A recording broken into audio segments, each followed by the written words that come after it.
Hello दोस्तों, स्वागत है आपका फिजिक्स विथ इलेक्ट्रॉनिक पाठशाला में। इस वीडियो में हम लोग एक्सरसाइज 6.2 के क्वेश्चन नंबर 4 और 5 को डिस्कस करेंगे। ये दोनों इस एक्सरसाइज के लास्ट क्वेश्चन है। इसके साथ ही ये चैप्टर आपका फिनिश हो जाएगा। आप लोग का काम है कि अदर बुक से आप लाइन और एंगल से रिलेटेड जितने भी क्वेश्चंस हैं उसको सॉल्व करिए।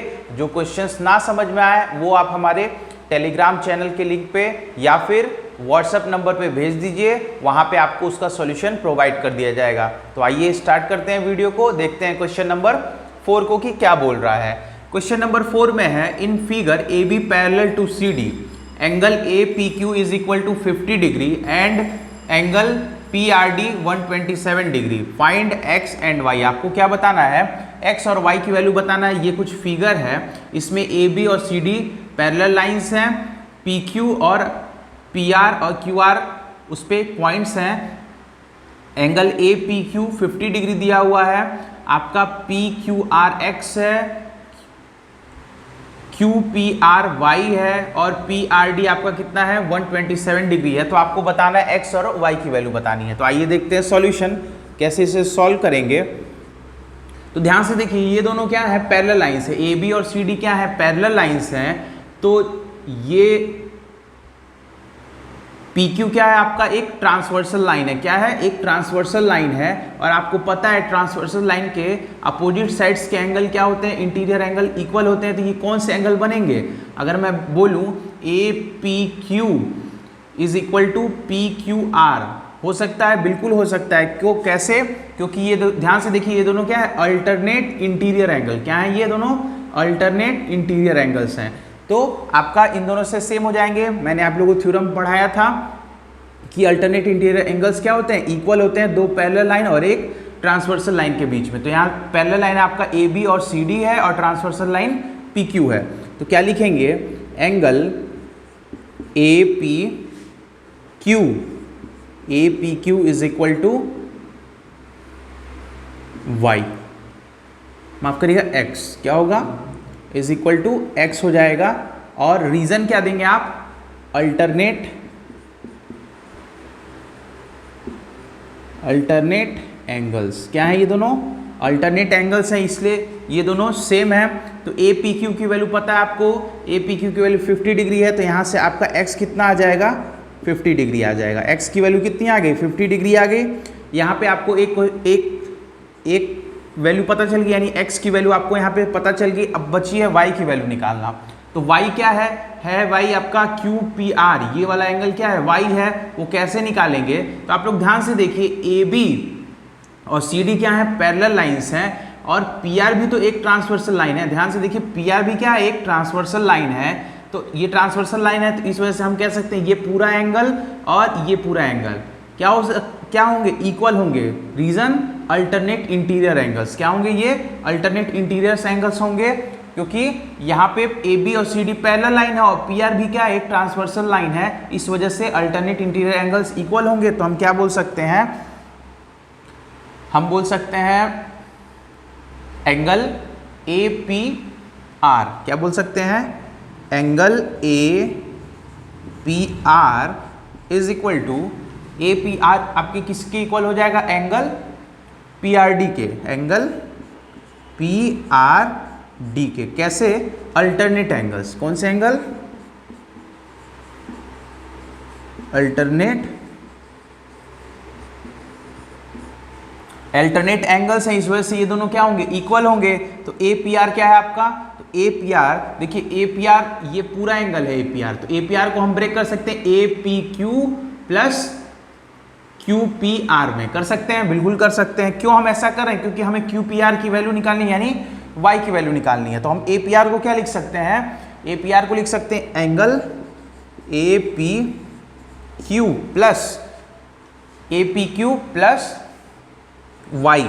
मैं क्यू पी आर ना लिख के वाई लिख दे रहा हूं, क्योंकि वही वाई है। ठीक है, तो मैंने ए क्यू पी आर की जगह वाई लिख दिया और इज इक्वल टू क्या आ गया? Angle P R D. और पी आर डी की वैल्यू आपकी गिवन है, कितनी है? 127 डिग्री है। यहाँ से हम पुट कर देंगे पी आर डी की वैल्यू 127 डिग्री। अब आपको पता है ए पी क्यू की वैल्यू पता है कितना है? 50 डिग्री है। तो ये इधर जाएगा, तो ये इधर जाएगा, तो क्या हो जाएगा आपका यहाँ पे मैं बता देता हूँ, ये इधर जाएगा तो y इज इक्वल टू क्या हो जाएगा आपका, y इज इक्वल टू हो जाएगा 127 डिग्री माइनस ये APQ इधर जाएगा तो 127 डिग्री माइनस APQ आएगा। तो APQ की वैल्यू पता है तो मैं डायरेक्ट उसकी वैल्यू लिख दे रहा हूँ। यहाँ से 50 डिग्री उसकी वैल्यू थी, मैंने 50 डिग्री यहाँ पे लिख दिया। अब 50 डिग्री यहाँ पे लिखने के बाद आपको क्या करना है, सब्सट्रैक्ट करना है। 127 डिग्री में से आपका 50 डिग्री सब्सट्रैक्ट होगा तो कितना आएगा, तो आप लोग को बताना है। 50 डिग्री सब्सट्रैक्ट होगा तो कितना आएगा आपका, तो 50 डिग्री सब्सट्रैक्ट होगा तो कितना आ जाएगा आपका 77 डिग्री। कितना डिग्री आ जाएगा, 77 डिग्री आ जाएगा। y की वैल्यू कितनी आ जाएगी आपकी, y इज इक्वल टू आ जाएगा आपका 77 डिग्री। तो ये देखिए आपका x और y दोनों यहाँ से निकल गया। x की वैल्यू आई 50 डिग्री और y की वैल्यू कितनी आई है आपकी 77 डिग्री आई है। तो आइए फिर से देखते हैं इसका सॉल्यूशन, इसको कैसे हम लोग सॉल्व करेंगे। देखिए इसमें करना क्या, आपको फिगर देख के आपको लग रहा है कि AB और CD क्या है, पैरेलल लाइन है, और PQ क्या है, एक ट्रांसवर्सल लाइन है। तो जब दो पैरेलल लाइन और एक ट्रांसवर्सल लाइन आती है तो क्या होते हैं, कई एंगल्स बनते हैं। उनमें से एक होता है अल्टरनेट एंगल या अल्टरनेट इंटीरियर एंगल। तो अल्टरनेट इंटीरियर एंगल्स क्या होते हैं, सेम होते हैं। तो हमने क्या लिख दिया, angle APQ is equal to x. जो APQ है 50 डिग्री वो किसके इक्वल होगा, x के, क्योंकि PQ क्या है, एक ट्रांसवर्सल लाइन है। और ये दोनों किसके वजह से इक्वल हो रहे हैं, तो अल्टरनेट एंगल्स हैं, इस वजह से क्या हो रहे हैं, इक्वल हो रहे हैं। वहां से हमारी x की वैल्यू आ जाएगी, x 50 डिग्री आ जाएगा। ठीक उसी तरह से हम अब PR को एक ट्रांसवर्सल लाइन मान लेते हैं और ABCD पैरेलल लाइन है ही। तो PR अगर एक ट्रांसवर्सल लाइन है तो इसके अल्टरनेट एंगल क्या होंगे, तो APR यानी B वाला एंगल किसके इक्वल होगा, PRD के। किसके इक्वल होगा, PRD के इक्वल होगा। तो मैंने वही लिख दिया APR is equal to PRD, reason दिया अल्टरनेट एंगल्स हैं। अब हमने APR को ब्रेक कर लिया, किसमें, APR को ब्रेक कर लिया। क्यों ब्रेक किया, क्योंकि मुझे APQ की वैल्यू पता थी और QPR निकालना था। तो APR को ब्रेक कर लिया किसमें, APQ और QP प्लस QPR में। तो हमने APQ प्लस QPR की वैल्यू कितनी है, y है, तो हमने y लिख दिया इज इक्वल टू PRD की वैल्यू गिवन थी 27 डिग्री 127 डिग्री, तो उसे हमने लिख दिया।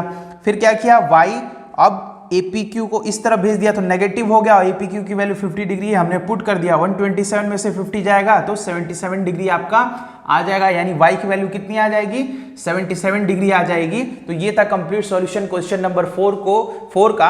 अब आइए देखते हैं नेक्स्ट क्वेश्चन नंबर 5 को कैसे सॉल्व करेंगे।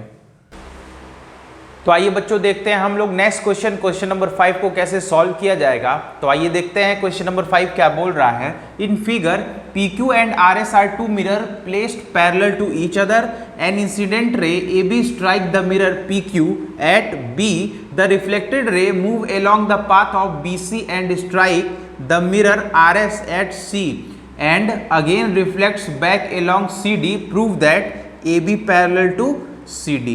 इतने बड़े क्वेश्चन का मतलब क्या होगा, थोड़ा आप लोग को डर लग रहा होगा, मैं बताता हूं इजीली वे में कि क्वेश्चन बोल क्या रहा है। क्वेश्चन बोल रहा है कि टू मिरर इस तरह से प्लेस्ड किए गए हैं कि दोनों क्या लगे, पैरेलल लगे। जैसे हमने PQ और RS को इस तरह प्लेस किया गया कि दोनों क्या है, पैरेलल है। एक इंसिडेंट रे AB जो है वो मिरर PQ पे पॉइंट B पे जाके स्ट्राइक करती है, मतलब टकराती है, फिर रिफ्लेक्ट होती है। आपको पता है रे जब किसी मिरर से टकराती है तो वो रिफ्लेक्ट होती है, तो रिफ्लेक्ट होके वो मिरर RS के पॉइंट C पे जाके स्ट्राइक करती है, फिर वहां से वो रिफ्लेक्ट होके D की तरफ निकल जाती है।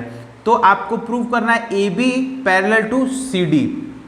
तो यही क्वेश्चन बोल रहा है, आपको यही प्रूव करना है। इसमें कुछ कंस्ट्रक्शन करना पड़ेगा, कि कंस्ट्रक्शन मैं बता देता हूं, आप लोग उसे नोट डाउन कर लीजिएगा कंस्ट्रक्शन क्या है। मैं यहाँ पे लिखवाऊंगा नहीं चूंकि जगह कम है।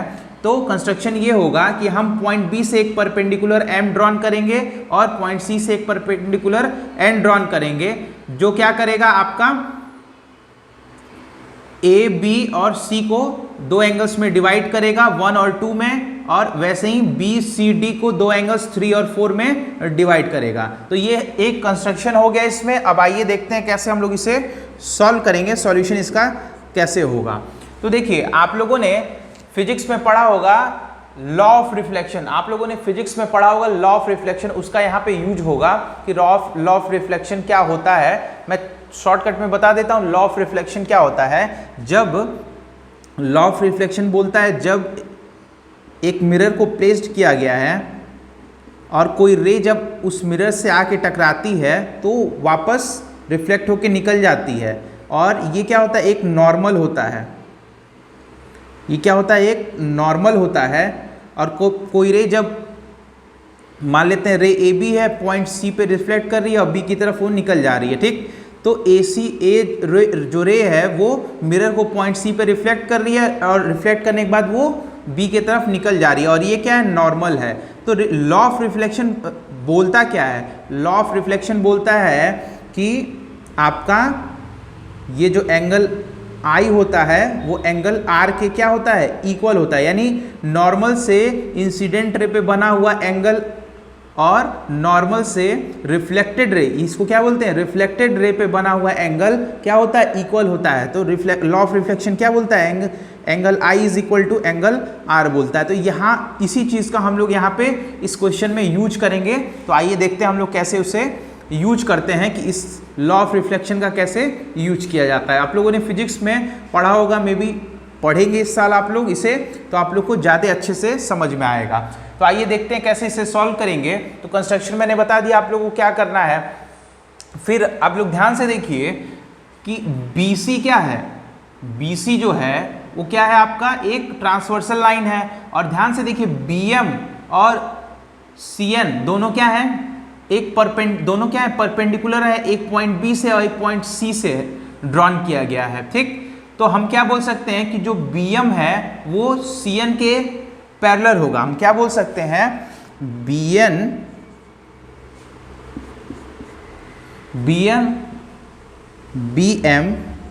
Parallel to CN,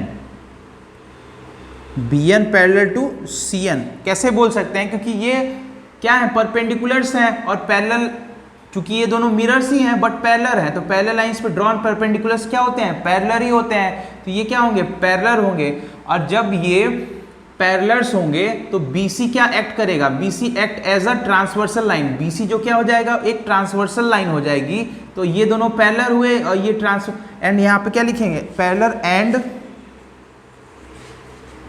BC is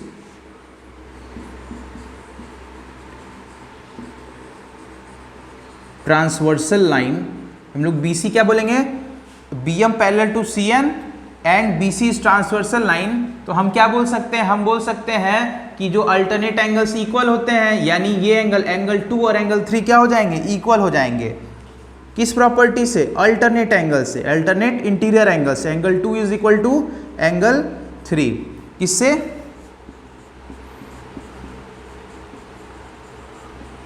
alternate angles के थ्योरम से एंगल 2 इज इक्वल टू क्या हो जाएगा, आपका एंगल 3 हो जाएगा। अब यहां से एक चीज निकल गई कि BM पैरेलल टू CN है और BC ट्रांसवर्सल लाइन है, तो एंगल 2 इज इक्वल टू क्या हो जाएगा, एंगल 3 हो जाएगा। इसी तरह से हम क्या बोल सकते हैं, angle 1 is equal to angle 2 and angle 3 is equal to angle 4। कैसे बोल सकते हैं, ऐसे बोल सकते हैं हम लोग कि एंगल 1 इज इक्वल टू 2 और angle 3 is equal to 4, law of reflection से। किससे हम बोल सकते हैं, हम बोल सकते हैं angle 1 is equal to angle 2 and angle आपका 3 इज इक्वल टू एंगल 4। किससे बोल सकते हैं, लॉ ऑफ रिफ्लेक्शन से। किससे, लॉ ऑफ रिफ्लेक्शन से। लॉ ऑफ रिफ्लेक्शन से हम क्या बोल सकते हैं, angle 2 is equal to angle 1 and angle 3 is equal to angle 4। Law of reflection यही होता है, मैंने आप लोग को बताया हुआ है। तो यहां से हम क्या बोल सकते हैं, angle 1 is equal to angle 2 and angle 3 is equal to angle 4 बोल सकते हैं। तो हम यहां से क्या निकाल सकते हैं कंक्लूजन, कि हम कंक्लूजन निकाल सकते हैं कि एंगल 1 भी किसके इक्वल होगा, एंगल 4 के इक्वल होगा। क्योंकि एंगल 2 क्या है, देखिए एंगल 1 एंगल 2 के इक्वल है और एंगल 2 किसके इक्वल है, एंगल 3 के, तो हम क्या लिख सकते हैं, angle 1 is equal to angle 3 और एंगल 3 किसके इक्वल है, एंगल 4 के इक्वल है। तो from the all the equations, या हम इसे इक्वेशन मान लें तो हमारे इक्वेशन 1 और इसको क्या मान लेते हैं, इक्वेशन 2 मान लेते हैं और इसको इक्वेशन 3 मान लेते हैं। इक्वेशन 1 इक्वेशन 2 इक्वेशन 3, तो हम तीनों इक्वेशन का कंक्लूजन क्या निकाल सकते हैं, तो हम क्या लिखेंगे, फ्रॉम द, मैं क्वेश्चन थोड़ा सा इरेज कर दे रहा हूं ताकि आप लोग को अच्छे से समझ में आए। यहाँ पे जगह बहुत कम है, आप लोग को समझने में थोड़ी दिक्कत होगी, तो मैं क्वेश्चन का कुछ पार्ट इरेज कर दे रहा हूं, आप लोग बुक से क्वेश्चंस को देख लीजिएगा। तो आइए देखते हैं, थोड़ा सा मैं इसे इरेज कर देता हूं।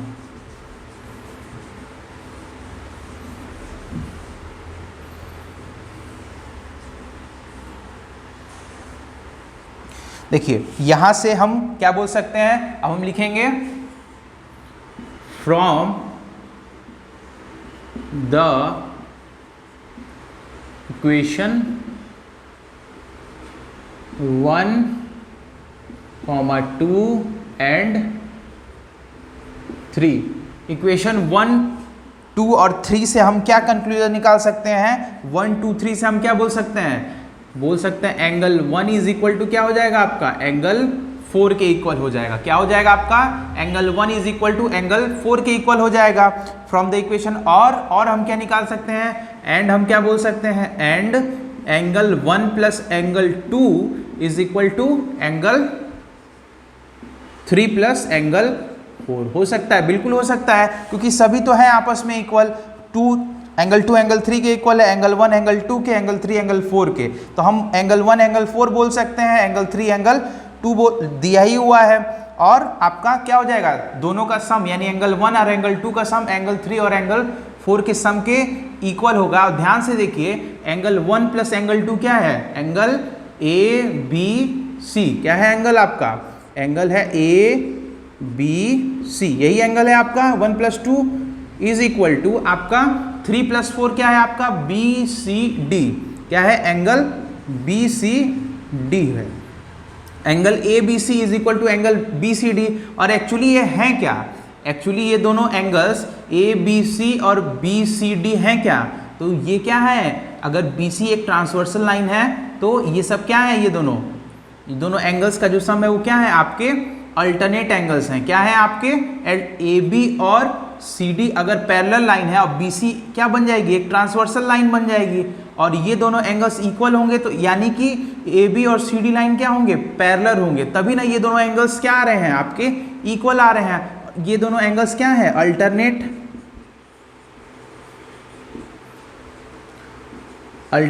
एंगल्स हैं। क्या है ये, अल्टरनेट एंगल्स हैं ए बी सी और बी सी डी। कब, लाइन हम ए बी और सी डी, इसको मत देखिएगा, आर एस और पी क्यू को मत देखिए, ए बी और सी डी लाइंस पे देखिए, बी सी क्या आ रही है, एक ट्रांसवर्सल लाइन आ रही है, इस वजह से ये वाला एंगल और ये वाला एंगल इक्वल होगा। कब, जब ए बी और सी डी पैरेलल होंगे, और ये आया है इक्वल, तो ये क्या शो करता है, यानी एबव इक्वेशन shows that क्या बताता है एबव इक्वेशन, कि A B parallel to C D है। जो एबव इक्वेशन है वो क्या बताता है, जो ए बी है वो पैरेलल है किसके, सी डी के है, ये एबव इक्वेशन बताता है। Angle A B C is equal to angle B C D alternate angles हैं, इस वजह से ये शो करता है कि ए बी किसके इक्वल, ए बी पैरेलल क्या होगा, सी डी के पैरेलल होगा, तभी ना ये दोनों एंगल्स इक्वल होंगे। जब पैरेलल नहीं होंगे तो ये दोनों एंगल्स इक्वल नहीं हो सकते हैं। तो ये थोड़ा सा इसका सॉल्यूशन थोड़ा सा डिफरेंट है अदर क्वेश्चन के अकॉर्डिंग, इसलिए समझने में आप लोगों की थोड़ी दिक्कत आएगी। प्लस इसमें फिजिक्स का भी कुछ पार्ट इंक्लूड हुआ है, या लॉ ऑफ रिफ्लेक्शन का यूज हुआ है, तो इस वजह से आपको दिक्कत आएगी, लेकिन मैं पूरी कोशिश करूंगा कि आप लोग को ये क्वेश्चन आसानी से समझ में आ जाए इजी वे में। फिर से समझा देता हूं, बी एम और सी एन क्या होंगे, आपके बी एम और सी एन क्या होंगे, पैरेलल होंगे। क्यों, क्योंकि ये दोनों पॉइंट बी, एक पॉइंट बी से और दूसरा पॉइंट सी से परपेंडिकुलर ड्रॉन किया गया है, और दो पैरेलल लाइन पे बना परपेंडिकुलर क्या होता है, पैरेलल ही होता है। और बी सी क्या हो जाएगी, एक ट्रांसवर्सल लाइन हो जाएगी, तो हम क्या बोल सकते हैं, angle 2 is equal to angle 3। तो बी सी अगर BM और CN आपके पर पैरेलल लाइंस हो गए, तो एंगल 2 और एंगल 3 आपके क्या बन जाएंगे, अल्टरनेट एंगल्स बन जाएंगे। एंगल 2 और एंगल 3 अल्टरनेट एंगल बन जाएंगे, और अल्टरनेट एंगल्स क्या होते हैं, इक्वल होते हैं। ये हमारा हो गया इक्वेशन नंबर 1। अब फिर हम क्या बोल सकते हैं, angle 1 is equal to angle 2 and angle 3 is equal to angle 4। जो एंगल 1 होगा एंगल 2 के इक्वल होगा, क्योंकि इंसिडेंट रे और रिफ्लेक्टेड रे का जो एंगल होता है वो क्या होता है, सेम होता है। यही आपका फिजिक्स का लॉ ऑफ रिफ्लेक्शन बोलता है। तो उस हिसाब से एंगल 1 एंगल 2 के इक्वल और एंगल 3 एंगल 4 के इक्वल होता है। तो यहाँ से हमने लिख लिया लॉ ऑफ रिफ्लेक्शन, रिफ्लेक्शन के अकॉर्डिंग। उसके बाद ये हमारा हो गया इक्वेशन 2 और ये हो गया आपका इक्वेशन 3। तो हम तीनों इक्वेशन को अगर सॉल्व करें या कंपेयर करें तो आपका देखिए 2 3 के इक्वल है, 1 2 के इक्वल है, यानी 1 3 के इक्वल हो सकता है। जब 1 3 के इक्वल हो सकता है तो 3 किसके इक्वल है, 4 के इक्वल है, यानी 1 किसके इक्वल हो सकता है, 4 के इक्वल हो सकता है। तो हमने लिख दिया from the equation 1 2 and 3 we can say that angle 1 is equal to angle 4। Angle 1 किसके इक्वल आ जाएगा आपका, एंगल 4 के इक्वल आ जाएगा। एंगल आपका 1 किसके इक्वल आ गया, एंगल 4 के इक्वल आ गया। और उसी वे में हम क्या बोल सकते हैं, और angle 1 plus angle 2 is equal to angle 3 plus angle 4, क्योंकि सभी एंगल्स आपस में क्या हो जा रहे हैं, इक्वल हो जा रहे हैं। इस वजह से हम बोल सकते हैं कि angle 1 plus angle 2 is equal to angle 3 plus angle 4। ऐसा हमने इसलिए लिखा क्योंकि हमें 1 प्लस 2 का सम पता क्या होगा, एंगल 1 प्लस एंगल 2 का सम कितना हो रहा है, ABC हो रहा है। तो हमने उसको क्या लिख दिया, ABC लिख दिया। और एंगल 3 प्लस एंगल 4 का सम कितना हो रहा है, BCD। तो हमने उसे क्या लिख दिया, BCD लिख दिया। यानी ABC इज इक्वल टू किसके इक्वल आ गया, BCD के इक्वल आ गया। और ये दोनों क्या है, अल्टरनेट एंगल है। कब अल्टरनेट एंगल है, जब AB पैरेलल होगा CD के और BC क्या होगी, एक ट्रांसवर्स लाइन होगी। तो आपके एंगल ABC और BCD क्या होंगे, अल्टरनेट होंगे। तो हमने यहाँ से इसे अल्टरनेट एंगल निकाल दिया। तो हम अगर ये अल्टरनेट एंगल्स हैं तो हम क्या बोल सकते हैं कि AB पैरेलल होगा CD के, तभी ना ये दोनों इक्वल हैं या फिर अल्टरनेट एंगल्स हैं। तो ये था सॉल्यूशन क्वेश्चन नंबर 5 का। उम्मीद करता हूं कि दोनों क्वेश्चंस आप लोग को अच्छे से समझ में आए होंगे। वीडियो अच्छी लगी होगी तो वीडियो को जरूर लाइक करिएगा, अपने दोस्तों तक इसे शेयर करिएगा। और साथ ही साथ जो क्वेश्चंस आप लोग को ना समझ में आए, आप हमारे टेलीग्राम चैनल या फिर व्हाट्सएप नंबर पे जरूर भेजिएगा, वहां पे आपको उसका सॉल्यूशन प्रोवाइड कर दिया जाएगा। Thank you.